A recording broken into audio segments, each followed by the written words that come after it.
तो हेलो दोस्तों, welcome back our channel psychology with Satish में आपका फिर से स्वागत है। तो हमने पिछली क्लास में थिंकिंग का चैप्टर कंप्लीट कर लिया था।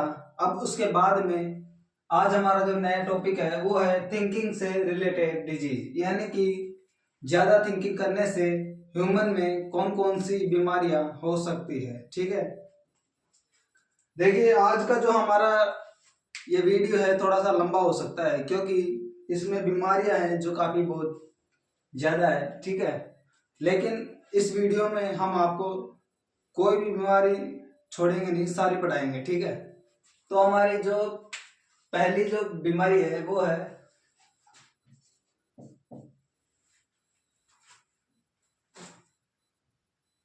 Thought content disorder. Thought content disorder.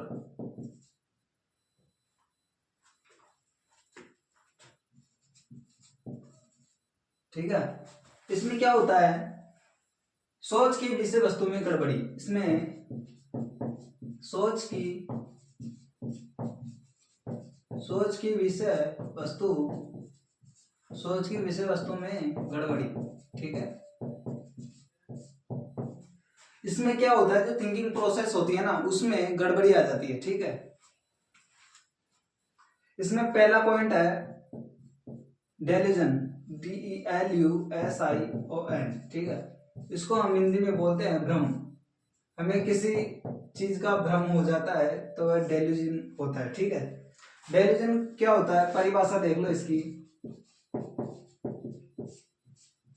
परिभाषा, ऐसी गलत सोच जिसे व्यक्ति पूरी तरह सच मानता है। ऐसी कोई गलत सोच जिसे व्यक्ति पूरी तरह ही सच मान लेता है जबकि वह वास्तविकता से दूर होती है, जबकि उसका वास्तविकता से कोई नाता नहीं होता है। ठीक है, ऐसी गलत सोच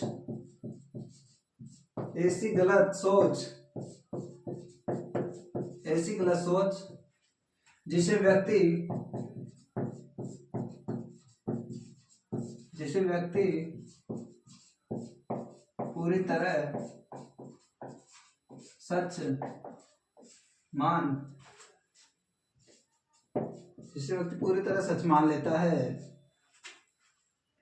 जबकि वह वास्तविकता से दूर होती है। जबकि वह वास्तविकता से दूर होती है। ठीक है, जबकि वह वास्तविकता से क्या होती है, दूर होती है। ऐसी कोई गलत सोच जिसे व्यक्ति पूरी तरह सच मान लेता है जबकि वह वास्तविकता से दूर होती है। अब इसके प्रकार आते हैं। इसमें जो प्रकार है यानी डेल्यूजन की कौन कौन से प्रकार आते हैं वो है, पहला पॉइंट है इसका delusion of persecution. Delusion of persecution, PERCICU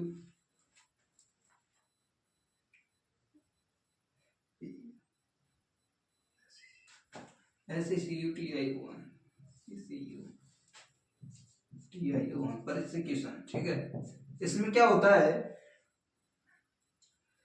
इसमें क्या सोचता है व्यक्ति कि लोग मुझे क्या करना चाहते हैं, नुकसान पहुंचाना चाहते हैं। इसका उदाहरण है,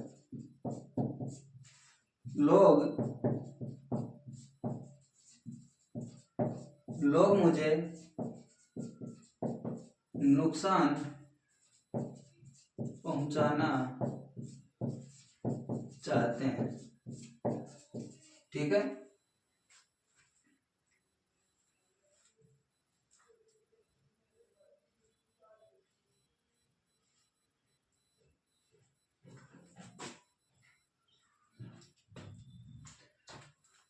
डेल्यूजन ऑफ परसिक्यूशन में उदाहरण, लोग मुझे नुकसान पहुंचाना चाहते हैं। देखिए इसका डेल्यूजन का ये पहला पॉइंट हो गया, इसमें 4 पॉइंट आते हैं इसमें। ठीक है, अब इसका जो दूसरा पॉइंट है वो है डेल्यूजन ऑफ ग्रांडर।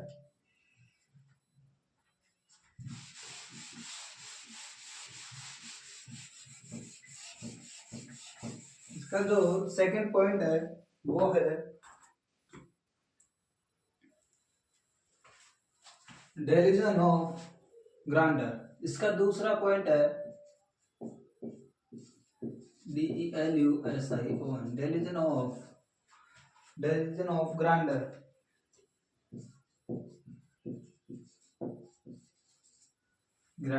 ठीक है। इसमें क्या आता है, जो ये डेरिवेशन ऑफ ग्रांटर है, इसमें व्यक्ति क्या समझता है, खुद को महान समझना, खुद को महान समझना। ठीक है। इसका उदाहरण आता है, जैसे मान लो कोई व्यक्ति बोलता है कि मैं भगवान का अवतार हूं, मैं भगवान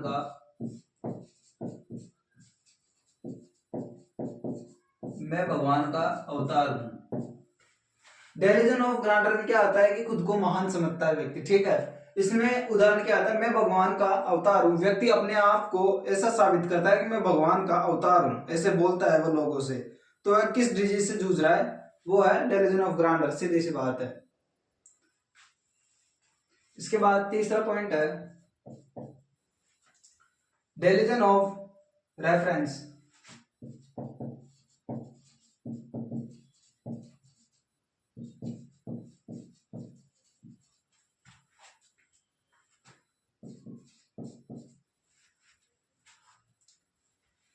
हर बात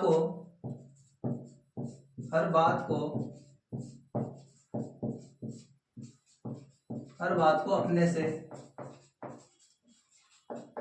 जोड़ना। ठीक है। जैसे इसमें उदाहरण आता है,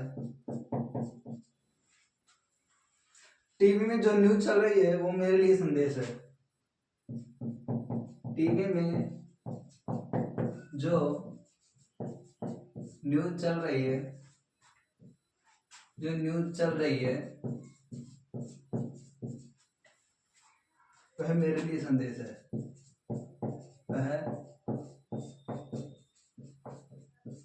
वह मेरे लिए क्या है, संदेश है। ठीक है।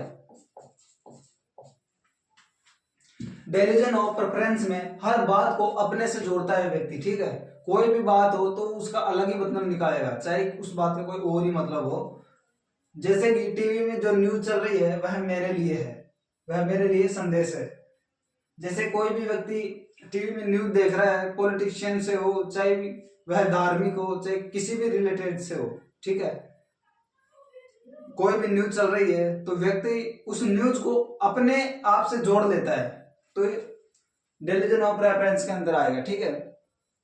देखिए साइकोलॉजी में अगर आप इन डिजीज को अच्छे से पढ़ लेते हो, ठीक है, तो आप यह मान लो कि आधे से ज्यादा जो व्यवहार जो है, आप इन सब डिजीज के बारे में जान लोगे अच्छे से। ठीक है। लोगों से कैसा व्यवहार करना है, कैसा नहीं करना है, लोग अपने आप को क्या समझ रहे हैं, तो आप ऑटोमेटिकली जान जाओगे कि ये किस परेशानी से परेशान है। ठीक है। किस बीमारी से परेशान है।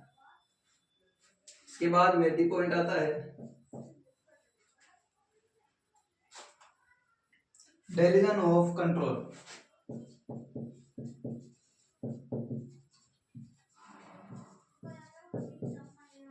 Derivation of control. ठीक है। इसमें क्या आता है, कोई और मेरी सोच कंट्रोल कर रहा है, कोई मेरी सोच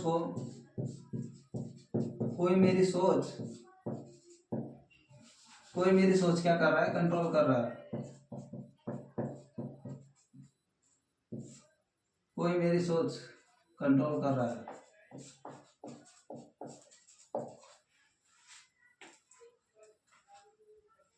उदाहरण, इसमें उदाहरण आता है, कोई मेरे दिमाग में बाहर से विचार डाले जा रहे हैं। कोई नहीं है इसमें, मेरे दिमाग में बाहर से विचार डाले जा रहे हैं।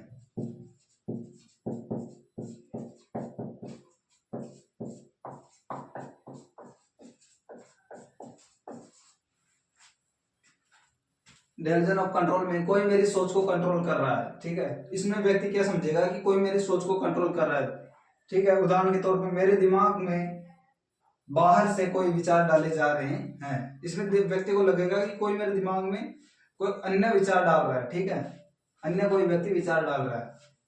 इसके बाद में ये पॉइंट आता है निहिलिस्टिक डेल्यूजन।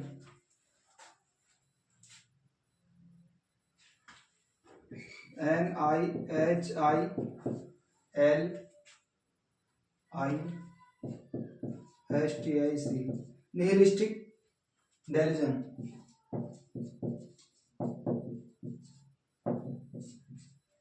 निहिलिस्टिक डेल्यूजन, इसमें क्या होता है कि सब कुछ खत्म हो गया है ऐसा विश्वास, सब कुछ खत्म हो गया, सब कुछ खत्म हो गया ऐसा विश्वास, ठीक है।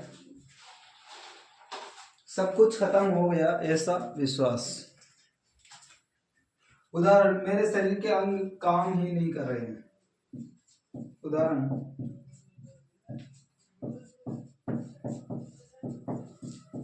मेरे शरीर के अंग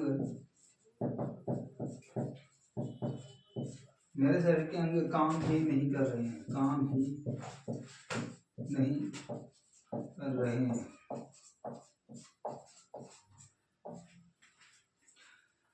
निहिलिस्टिक डेल्यूजन में सब कुछ खत्म हो गया ऐसा विश्वास, इसमें व्यक्ति को लगता है कि सब कुछ खत्म हो गया है। उदाहरण के तौर पर मेरे शरीर के अंग काम ही नहीं कर रहे हैं, इसमें व्यक्ति को ऐसा लगता है कि अब मेरे शरीर के अंग काम करना बंद कर दिए हैं और अब सब कुछ खत्म हो गया है, ऐसा विश्वास उसको होता रहता है। तो ये किसके अंदर आ गया? निहिलिस्टिक डेल्यूजन के अंदर, ठीक है।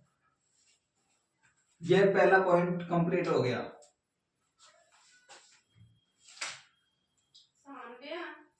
डेल्यूजन का जो पहला पॉइंट था वो कंप्लीट हो गया है। अब दूसरा पॉइंट जो है वो है ऑब्सेशन, यानी कि आसक्त विचार।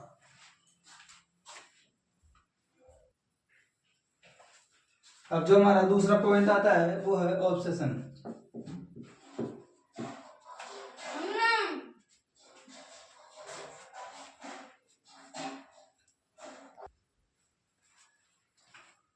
OBSESSION, obsession.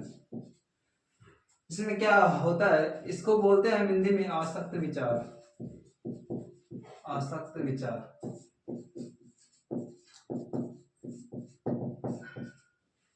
ऑब्सेशन। इसकी परिभाषा, बार बार आने वाले अवांछित विचार जिन्हें रोक नहीं पाते हैं। इसकी परिभाषा, बार बार आने वाले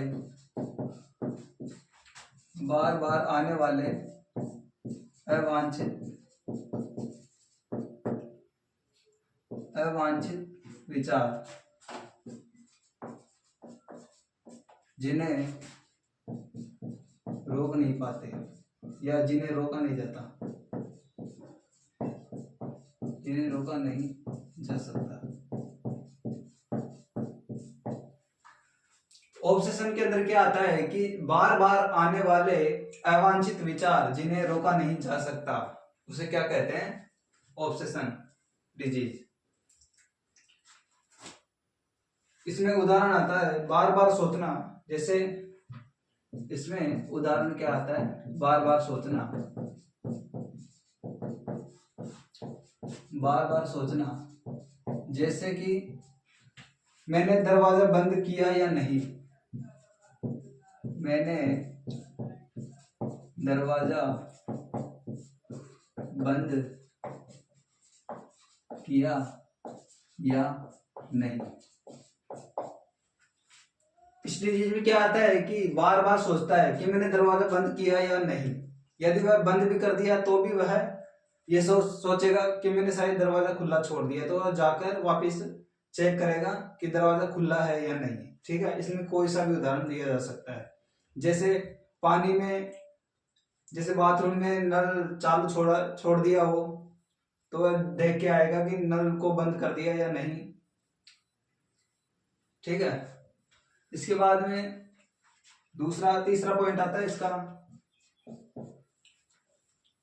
over valued ideas. Over valued ideas,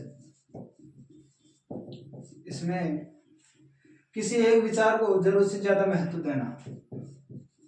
किसी एक विचार को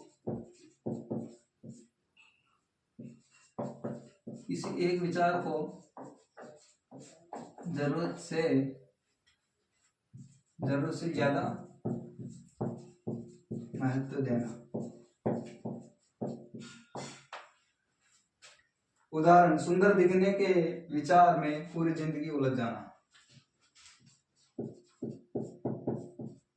सुंदर दिखने के विचार में सुंदर दिखने के विचार में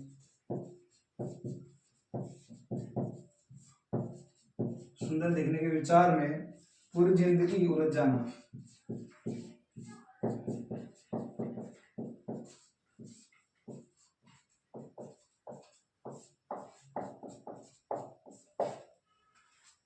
इसमें क्या आता है कि ओवर वैल्यूड जो आइडिया होता है, किसी एक विचार को ही जरूरत से ज्यादा महत्व देना। उदाहरण, सुंदर दिखने के विचार में पूरी जिंदगी उलझ जाना। ठीक है, या फिर इसमें कोई और दूसरा भी उदाहरण ले सकते हैं।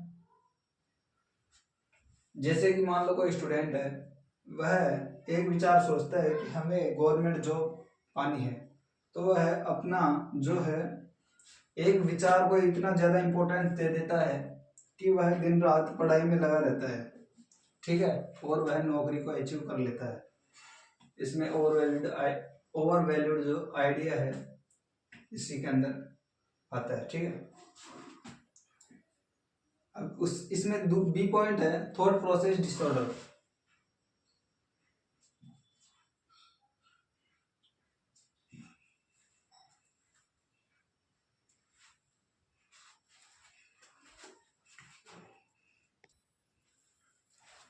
अब हमारा बी पॉइंट है थॉट प्रोसेस डिसऑर्डर। जो हमारा पहला था वो था थॉट कंटेंट डिसऑर्डर, सेकंड ये हो गया। ठीक है, इसमें सोच की प्रक्रिया में गड़बड़ी हो जाती है। ठीक है, इसमें क्या होता है, सोच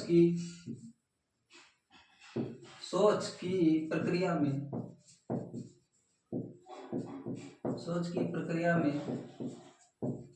गड़बड़ी। ठीक है, इसमें चौथा नंबर आता है फ्लाइट ऑफ आइडियाज।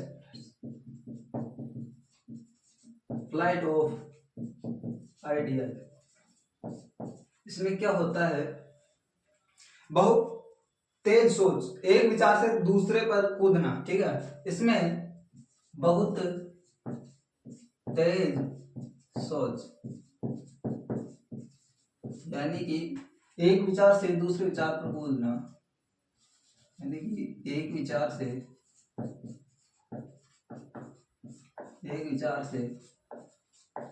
दूसरे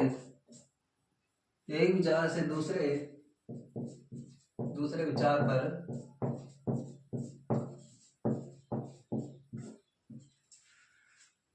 इसमें फ्लाइट ऑफ आइडियाज यानी कि इसमें बहुत तेज सोच प्रक्रिया चलती रहती है।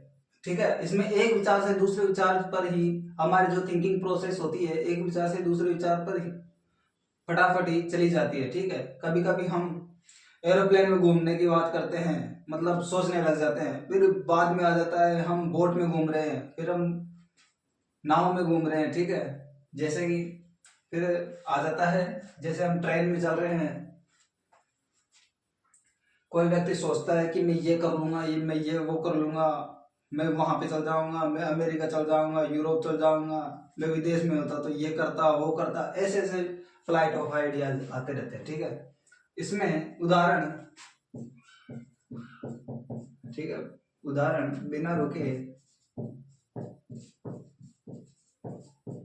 रुके बोलते जाना।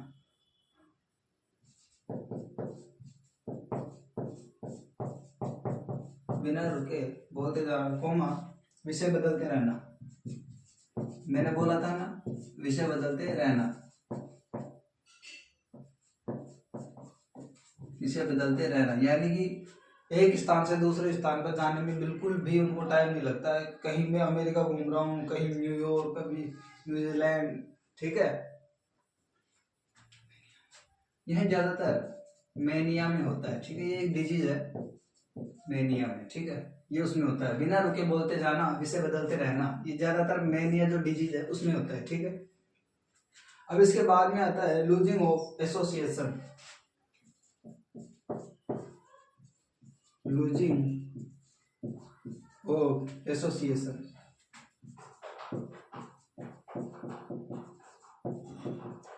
Losing of association. इसमें क्या आता है, विचारों का आपस में संबंध टूट जाना, विचारों का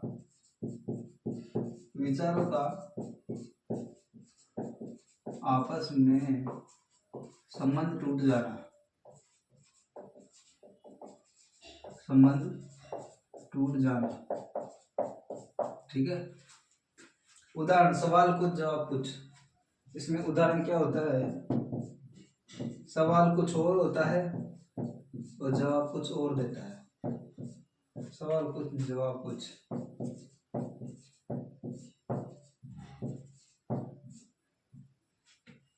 देखिए लूजिंग ऑफ एसोसिएशन में क्या होता है कि विचारों का आपस में संबंध टूट जाता है। जैसे सवाल कुछ और जवाब कुछ, जैसे मतलब पॉलिटिशियन में मान लो पीएम से कुछ भी सवाल कर लेते हैं और पीएम उस सवाल का जवाब नहीं दे पाता है, तो वह उस सवाल का जवाब कुछ और देने लग जाता है, ठीक है। या फिर पॉलिटिशियन से न लेकर के धार्मिक कोई भी विषय वस्तु, जैसे कि धार्मिक से रिलेटेड कोई भी क्वेश्चन पूछ लेते हैं, तो अगर उसका जवाब नहीं आता है तो वह बहाने मारने लग जाता है, यानी कि उसका जवाब कुछ और देने लग जाता है उस क्वेश्चन का, ठीक है। तो इसमें सवाल कुछ और जवाब कुछ और देने लग जाता है। इसके बाद में आता है सर्कमटेंशियल थिंकिंग, छठा पॉइंट,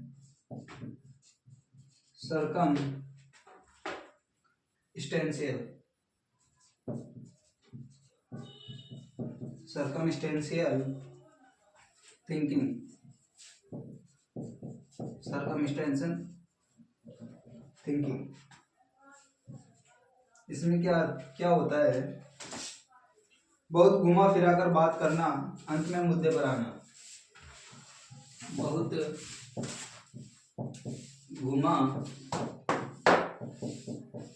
घुमा फिरा कर बात करना, अंत में मुद्दे पर आना, अंत में मुद्दे पर आना। सर्कमस्टेंशियल में थिंकिंग में क्या होता है कि बहुत घुमा फिरा कर बात करना और अंत में मुद्दे पर आना। जैसे कोई भी इंसान से कोई सवाल पूछ लिया जाता है तो वह उस सवाल का बहुत ही घुमा फिरा कर उत्तर देता है, उत्तर नहीं भी दे पाता है और अंत में वह मुद्दे पर आ जाता है कि भाई मेरे से ये नहीं आता, ठीक है। तो सर्कमटेंशियल थिंकिंग में ये आता है। अब इसके बाद में आता है टेंजेंशियल थिंकिंग।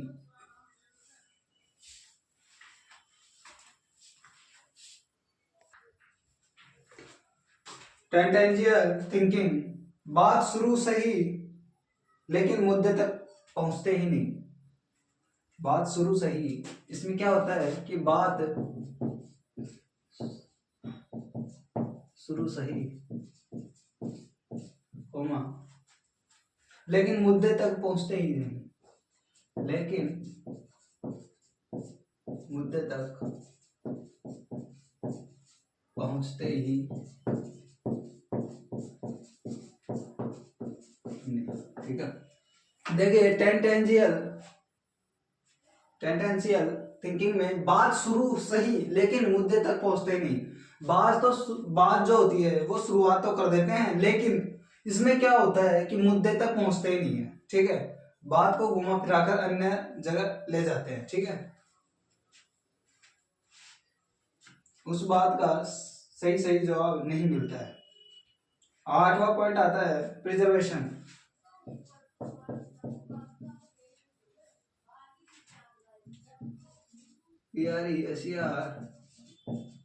प्रिजर्वेशन, ठीक है। इसमें क्या होता है,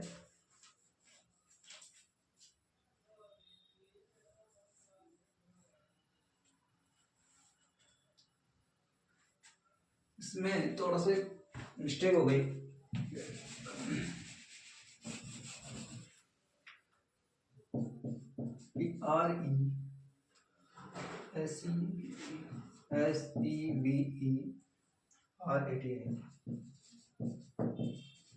RESEVERATION, प्रिजर्वेशन, प्रिजर्वेशन,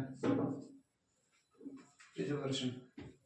इसमें एक ही विचार को बार बार दोहराना, एक ही विचार को बार बार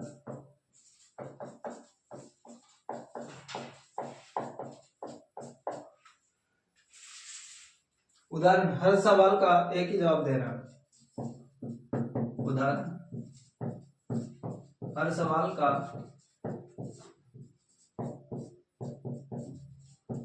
एक ही जवाब देना।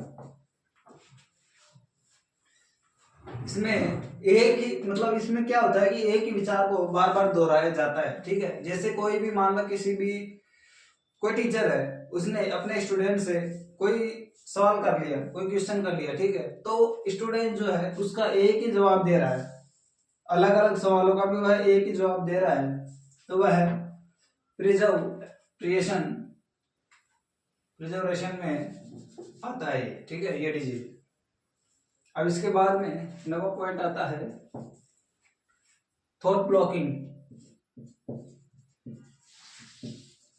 थॉट ब्लॉकिंग,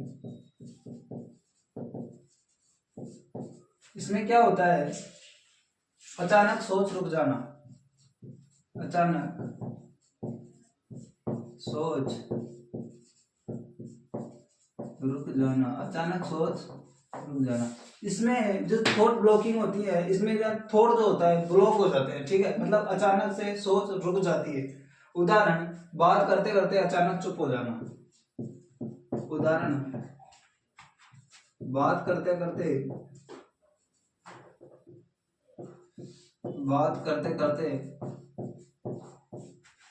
अचानक चुप हो जाना। यदि कोई व्यक्ति मान लो अगर बात करते करते अचानक चुप हो जाता है तो वह थॉट ब्लॉकिंग के अंतर्गत आएगा, ठीक है, अचानक उसकी सोच रुक जाती है, ठीक है। अब इसके बाद में 10वां पॉइंट आता है क्लैंगिंग एसोसिएशन, CLANG, क्लैंग एसोसिएशन, ठीक है। इसमें क्या होता है, तुकबंदी के आधार पर सोच, तुकबंदी के आधार पर सोच, जैसे कोई तुक्का लग जाता है, तुकबंदी के आधार पर सोच। उदाहरण, राम नाम काम धाम, राम नाम काम धाम।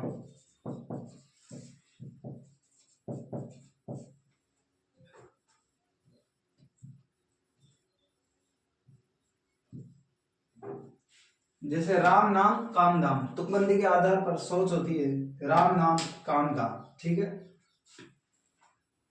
अब हमारा ये कंप्लीट हो गया बी पॉइंट। अब इसके बाद में जो हमारा सी पॉइंट आता है वो है रियलिटी थिंकिंग डिसऑर्डर, ठीक है।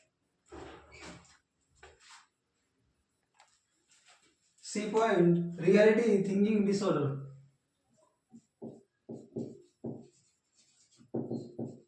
रियलिटी थिंकिंग डिसऑर्डर, ठीक है। इसमें क्या होता है, वास्तविकता से जुड़ी सोच की गड़बड़ी, वास्तविकता यानी कि रियलिटी, वास्तविकता से जुड़ी वास्तविकता से जुड़ी सोच की गड़बड़ी। वास्तविकता से सोच की जुड़ी गड़बड़ी। वास्तविकता से जुड़ी सोच की गड़बड़ी। ठीक है, इसमें पहला पॉइंट आता है हेलुसिनेशन। HALLUCIA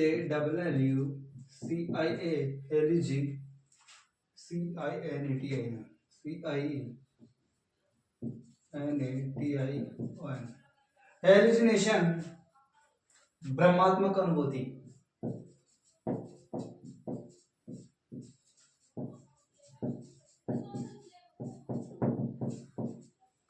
हेलुसिनेशन यानी कि भ्रमात्मक अनुभूति, बिना वास्तविक वस्तु के अनुभव। इसमें क्या होता है, बिना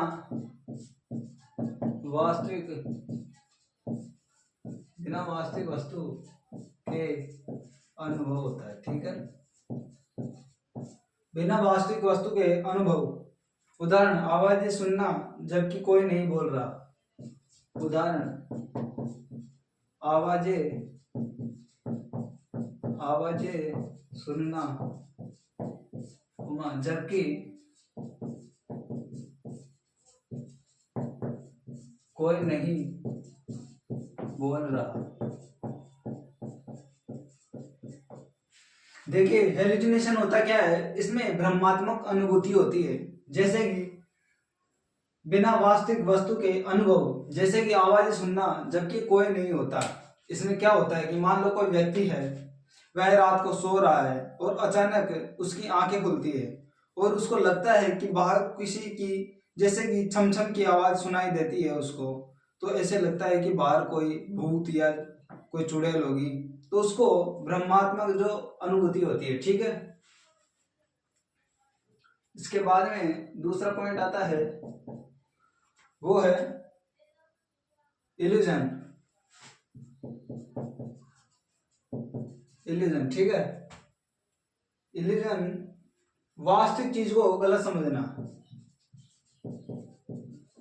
यह भी भ्रम ही होता है। इसमें वास्तविक चीज को गलत समझना।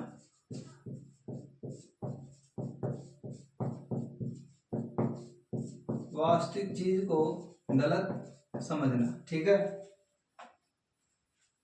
उदाहरण, इल्यूजन में हम उदाहरण देख लेते हैं कि वास्तविक चीज को गलत समझना, जैसे कि रस्सी को सांप समझ लेना। रस्सी को सांप समझ लेना। ठीक है, जैसे मान लो अंधेरे में कोई मूर्ति खड़ी है तो उसको भूत या जंत के रूप में दिखाई दे जाना। ठीक है, इसके बाद में तीसरा पॉइंट आता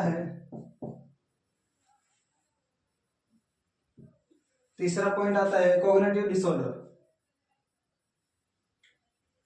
नहीं, इसके दो ही पॉइंट है, ये खत्म हो गया। अब इसके बाद में जो डी पॉइंट आता है वो है cognitive and reasoning disorder. Cognitive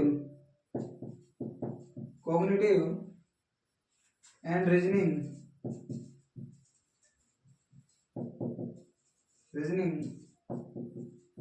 disorder. ठीक है, इसमें क्या होता है, बुद्धि और तर्क से जुड़ी, होती है।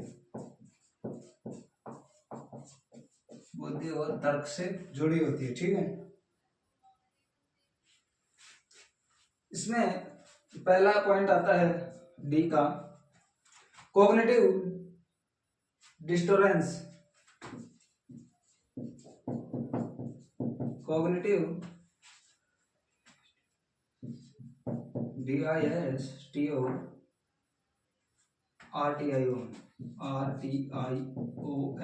डिस्टोरेंस। ठीक है, कॉग्निटिव डिस्टोर्शंस। ठीक है, सोच की गलत आदतें। इसमें क्या होता है कि सोच की गलत आदतें। इसमें जो आदत होती है वह सोच की गलत होती है, ठीक है। इसके प्रकार है टाइप्स। इसके 3 टाइप हो गया, ऑल और नॉन थिंकिंग। ऑल और नॉन थिंकिंग, ऑल और नॉन थिंकिंग। दूसरा है ओवर जनरलाइजेशन।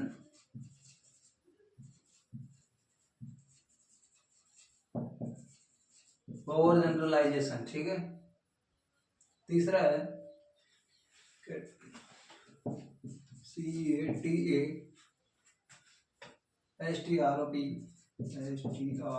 कैट्रोस,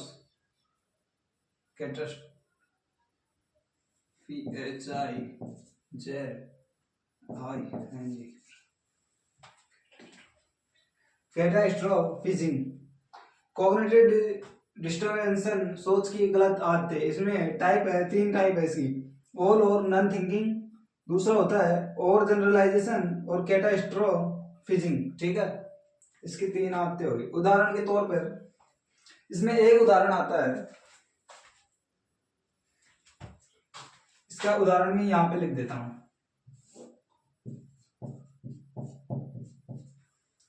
उदाहरण, मैं फेल हो गया, मेरी जिंदगी बर्बाद हो गई। उदाहरण इसमें क्या आता है, मैं फेल हो गया, मैं फेल हो गया। इसको नीचे लिख देता हूं मैं यहाँ पे ना, मैं फेल हो गया, मेरी जिंदगी बर्बाद हो गई। मैं फेल हो गया, मेरी जिंदगी बर्बाद हो गई, इसका ये उदाहरण है, ठीक है। कॉग्निटिव, इसमें सोच की गलत आदतें होती है इसमें, ठीक है। मान लो कोई इंसान फेल हो जाता है तो उसकी जिंदगी बर्बाद थोड़ी हो जाती है। उसको ये सब छोड़ के आगे की ओर ध्यान देना चाहिए, ठीक है। पास्ट में इंसान को नहीं जीना चाहिए, ना फ्यूचर में जीना चाहिए, वर्तमान में जीना चाहिए। जिंदगी देखो बार बार नहीं मिलती है, इसको एक बार में ही ऐसा काम लो कि अपना नाम हो जाए, ठीक है। काम ऐसा करो कि नाम हो जाए। तो मैं फेल हो गया, मेरी जिंदगी बर्बाद हो गई, इसमें कॉग्निटिव में आता है, ठीक है। इसके बाद में आता है पुअर एब्स्ट्रैक्शन थिंकिंग।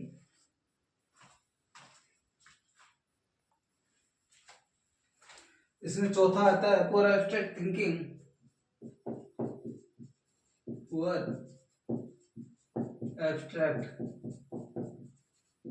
थिंकिंग, इसमें क्या होता है, पुअर एब्स्ट्रैक्ट थिंकिंग में क्या आता है, प्रतीकों या कहावतों को न समझ पाना, ठीक है। प्रतीकों या कहावतों को न समझ पाना, न समझ, प्रतीकों व कहावतों को न समझ पाना। उदाहरण, ऊंट के मुंह में जीरा का शाब्दिक अर्थ लेना। उदाहरण, ऊंट के मुंह में जीरा, ये एक कहावत, उदाहरण में मुहावरा है ये, ठीक है। ऊंट के मुंह में जीरा, ठीक है। इसका शाब्दिक अर्थ लेना, ठीक है। ऊंट के मुंह में जीरा का शाब्दिक अर्थ लेना, शाब्दिक अर्थ लेना। पुअर एब्स्ट्रैक्ट थिंकिंग में क्या होता है कि प्रतीकों और कहावतों को व्यक्ति समझ नहीं पाता है, ठीक है। जैसे उदाहरण ले रहे, उनके मुंह में जीरा का शाब्दिक अर्थ लेना। हम कोई सा भी उदाहरण ले सकते हैं इस जगह पे, ठीक है। कोई सा भी मुहावरा ले सकते हैं, जैसे नाच न जाने आंगन टेढ़ा, ठीक है। इसके बाद में आता है 5वां डिमेंशिया। डिमेंशिया ये क्या होता है, सोच, स्मृति और निर्णय क्षमता का धीरे धीरे खत्म होना। सोच, स्मृति,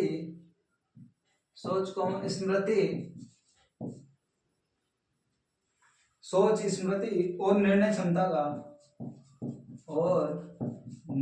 क्षमता का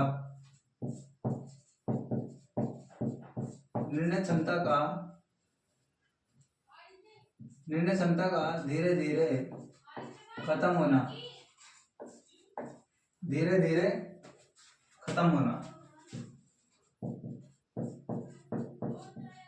इसमें क्या होता है, डिमेंशिया में क्या होता है कि सोच और जो स्मृति होती है यानी थिंकिंग और मेमोरी जो होती है और जो डिसीजन मेकिंग का जो निर्णय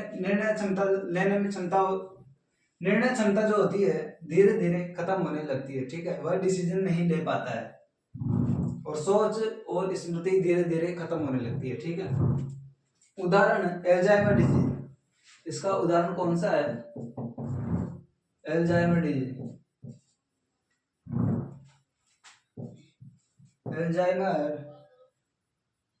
एल्जाइमर डिजीज, ठीक है, एल्जाइमर डिजीज। इसमें छठा पॉइंट है डेलीरियम।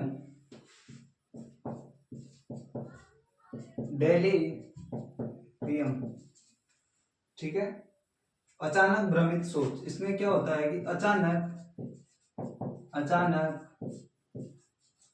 भ्रमित सोच। ठीक है, उदाहरण बुखार या संक्रमण में व्यक्ति उल्टी पुल्टी बातें करे।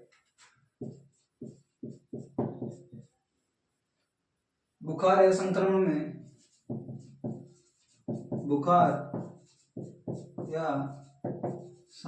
में व्यक्ति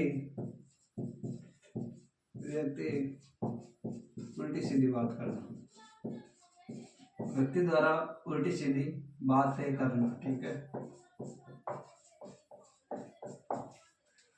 डेलीरियम में क्या होता है कि व्यक्ति अचानक भ्रमित हो जाता है। ठीक है, अचानक भ्रमित सोच हो जाती है उसकी। जैसे उदाहरण में बुखार या संक्रमण में व्यक्ति उल्टी सीधी बातें करना। ठीक है, जैसे मान लो किसी व्यक्ति को ज्यादा बुखार हो गया या फिर कोई ऐसा संक्रमण हो गया जिससे व्यक्ति काफी दिनों से जूझ रहा है और वह अंत में बोल देता है कि अब मेरी बचने की संभावना नहीं है, कि मैं तो खत्म होने वाला हूँ। ठीक है, तो उल्टी सीधी बातें करता है इसमें डिजीज में, डेलीरियम में। ठीक है, इसके बाद में आता है हमारा ई पॉइंट आता है specific thought related mental disease.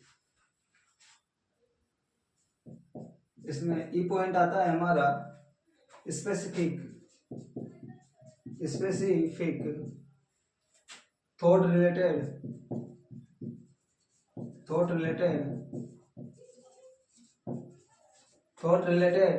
Mental disorder.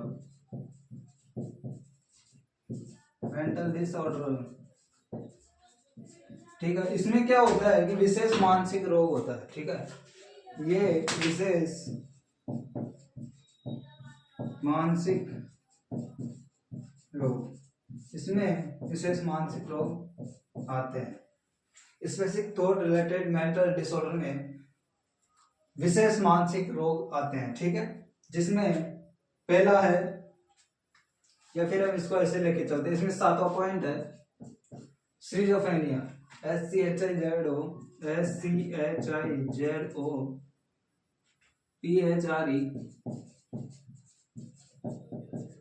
ठीक है, स्किज़ोफ्रेनिया में क्या होता है कि सोच, भावना और व्यवहार में गंभीर विकार। सोच, भावना और व्यवहार में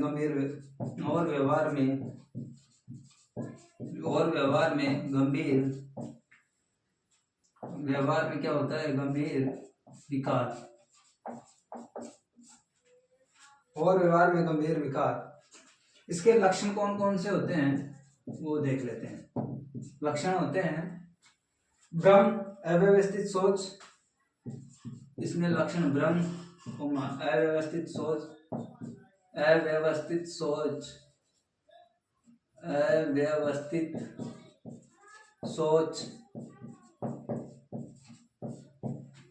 वास्तविकता से कटाव।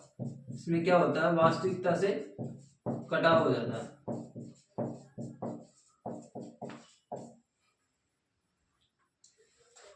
स्किज़ोफ्रेनिया एक बीमारी होती है, इसमें सोच, भावना और व्यवहार में गंभीर जो है विकार देखे जाते हैं। ठीक है, इसमें क्या होता है कि इसके लक्षण कौन कौन से होते हैं? व्यक्ति को भ्रम हो जाता है और अव्यवस्थित सोच हो जाती है, मतलब उसकी जो थिंकिंग प्रोसेस है वह गड़बड़ हो जाती है या वह डगमगा जाती है, ठीक है। वह अच्छे से सोच नहीं पाता है और वास्तविकता से कटा हो जाता है, यानी कि प्रेजेंट से उसका कोई लगाव नहीं होता है। वह पास्ट और फ्यूचर में ही चलता रहता है, ठीक है। उसको पीछे पीछे की बात याद आती रहती है या फिर वह भविष्य की सोचेगा, ठीक है, सिजोफ्रेनिया में। इसके बाद में हमारा 8वां पॉइंट आता है ऑब्सेसिव कंपल्सिव डिसऑर्डर, ठीक है, यानी कि इसको हम शॉर्ट फॉर्म में बोलते हैं OCD.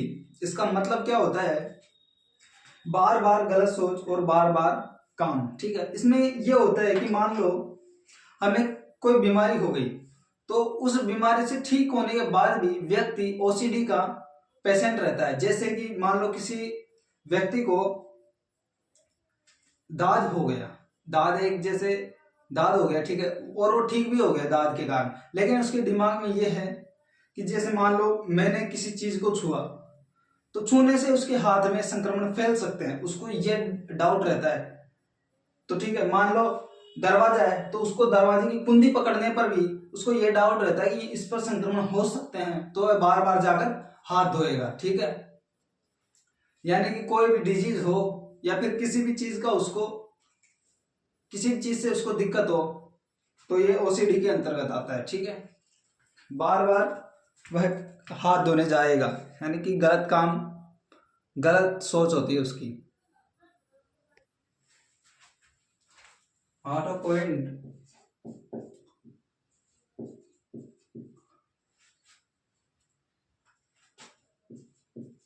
Obsessive obsessive compulsive disorder,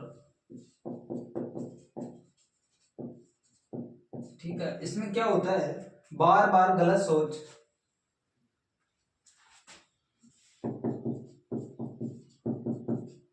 बार बार गलत सोच प्लस बार बार काम। मैंने बताया था ना आपको कि बार बार सोचेगा कि इस पर कीटाणु हो सकते हैं, तो बार बार हाथ धोएगा जाके, ठीक है। दरवाजे की कुंडी को भी जब वह हाथ लगाएगा, ये दरवाजों को हाथ लगाएगा, किसी भी चीज को मान लो, तो वह बार बार हाथ धोएगा। उसको डिसऑर्डर हो जाती है इस चीज का, ऑब्सेसिव कंपल्सिव डिसऑर्डर। इसको हम शॉर्ट फॉर्म में ओसीडी बोलते हैं।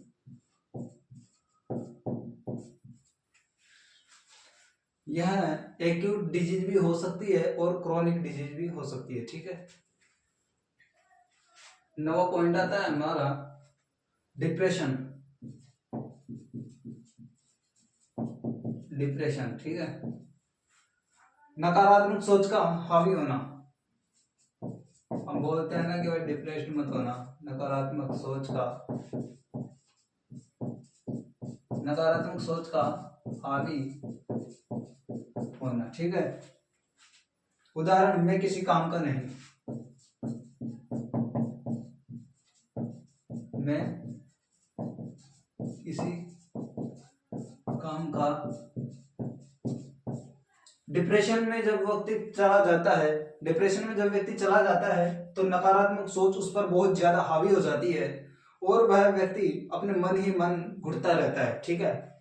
इसमें व्यक्ति सोचता है कि मैं अब किसी काम का नहीं हूं, ठीक है। उदाहरण के तौर पर, इसलिए हमें नेगेटिविटी अपने दिमाग में नहीं रखनी चाहिए, हमेशा पॉजिटिव सोचना चाहिए अगर हमें बेहतर लाइफ जीनी है, क्योंकि यह लाइफ बहुत लंबी चलने वाली है, ठीक है। इसलिए हमें नकारात्मक सोच को त्याग देना चाहिए और हमें पॉजिटिव की तरफ अग्रसर बने रहना है, ठीक है। इसके बाद में 10वां पॉइंट आता है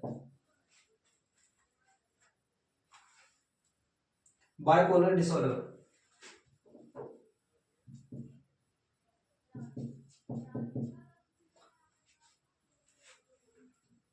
बाइपोलर डिसऑर्डर, इसमें क्या होता है? कभी कभी कभी बहुत तेज सोच, कभी बहुत धीमी, कभी बहुत तेज सोच, कभी धीमी, कभी धीमी। देखिए बाइपोलर डिसऑर्डर में कभी कभी जो सोच होती है वह बहुत तेज हो जाती है, ठीक है, और कभी कभी बहुत धीमी पड़ जाती है सोच, ठीक है। ये बाइपोलर डिसऑर्डर का, इसमें बाइपोलर डिसऑर्डर में आती है डिजीज, ठीक। Anxiety disorder, anxiety disorder, anxiety disorder क्या होता है? भविष्य को लेकर अत्यधिक सोच, भविष्य को लेकर अत्यधिक, भविष्य को लेकर अत्यधिक सोच।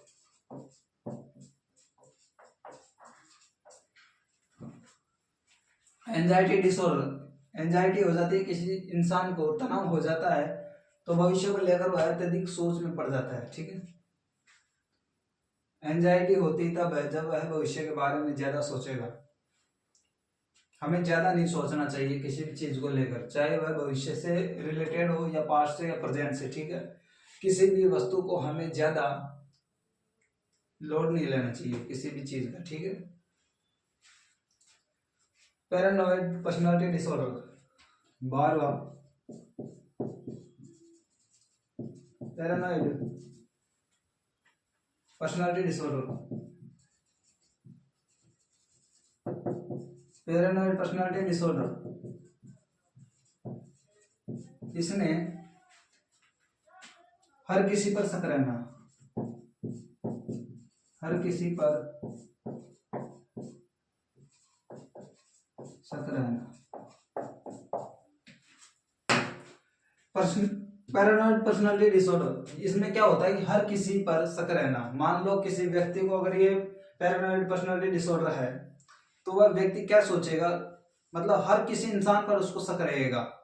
जैसे मान लो वह किसी शादी में गया तो शादी में जाने पर वह ये सोचेगा कि सारे लोग ही मेरी तरफ देख रहे हैं, यह उसको शक रहता है कि वह भी लड़का मेरी तरफ देख रहा है, वह भी लड़की मेरी तरफ देख रही है, वह भी औरत मेरी तरफ देख रही है, तो उसको ये शक रहता है कि कुछ सभी लोग मेरी तरफ देख रहे हैं, ठीक है।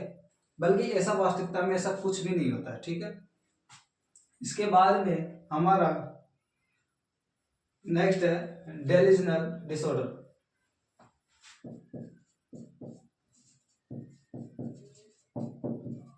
डेल्यूजनल डिसऑर्डर, डेल्यूजनल डिसऑर्डर, इसमें क्या होता है कि सिर्फ भ्रम लेकिन बाकी व्यवहार सामान्य। इसमें सिर्फ भ्रम होता है, सिर्फ भ्रम लेकिन बाकी व्यवहार, लेकिन बाकी व्यवहार सामान्य, ठीक है। डेल्यूजनल डिसऑर्डर में क्या होता है, सिर्फ भ्रम होता है लेकिन बाकी व्यवहार सामान्य होता है, ठीक है।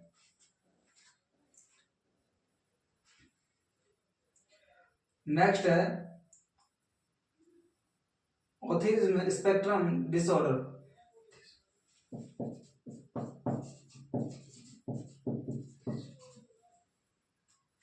Spectrum, autism spectrum disorder. इसमें क्या होता है, सोच और समझने का तरीका अलग होता है। इसमें सोच समझने का,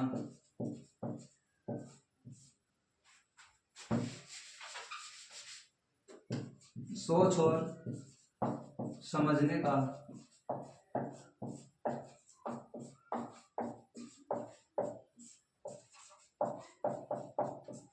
सोच और समझने का तरीका अलग होता है, ठीक है इसमें।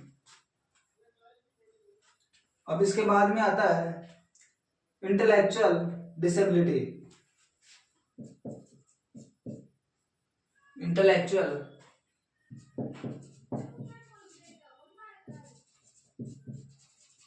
इंटेलेक्चुअल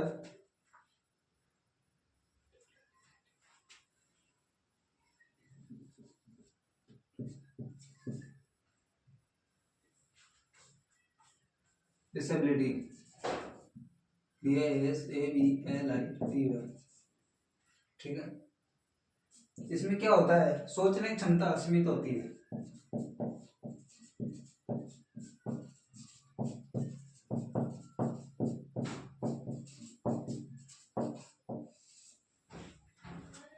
देखो, इंटेलेक्चुअल डिसेबिलिटी में क्या होता है कि जो सोचने की क्षमता होती है वह सीमित होती है, यानी कि सोचने की क्षमता लिमिट होती है, ठीक है, सोचने की, ये होता है इसमें, ठीक है।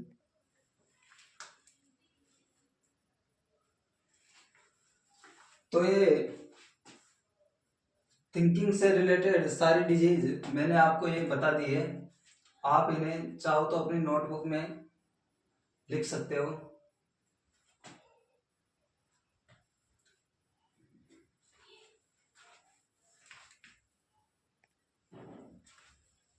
देखिए, एग्जाम के हिसाब से मैंने कुछ कैटेगरी और विकार बांटे हैं, ठीक है।